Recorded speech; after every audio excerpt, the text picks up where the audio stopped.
मागणी लोक करत बसतात, मागणी करायला काही गैर नाही.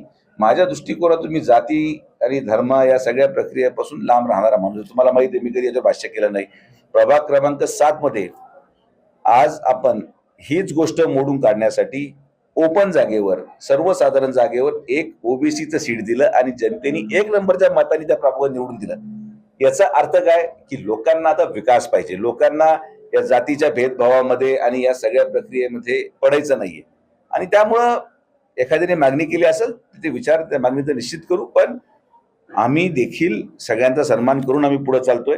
आज गटनेता करताना भारतीय जनता पार्टीने अहिल्यानगर म्हणून ही पहिली वेळ आहे की एका धनगर समाजाच्या व्यक्तीला आपण गटनेता केलं भारतीय जनता पार्टीचं. कारण की अहिल्यानगर नुसतं नाव बदलून आपल्याला त्याचा आनंद साजरा करण्यापेक्षा आपण कृतीतून हे करून दाखवलं की आज अहिल्यानगर झालंय.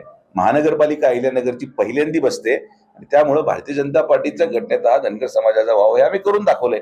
त्यामुळे फार जास्त जाती आणि या विवादामध्ये न जाता मला असं वाटतं की सगळे एक समान आहेत आणि जर एखाद्याकडे ओबीसी दाखला असेल बरोबर तर ते शासनाने दिलेला आहे. म्हणजे याचा अर्थ या वादामध्ये न पडता आपण अहिल्यानगर शहराच्या विकासावर चर्चा केली पाहिजे.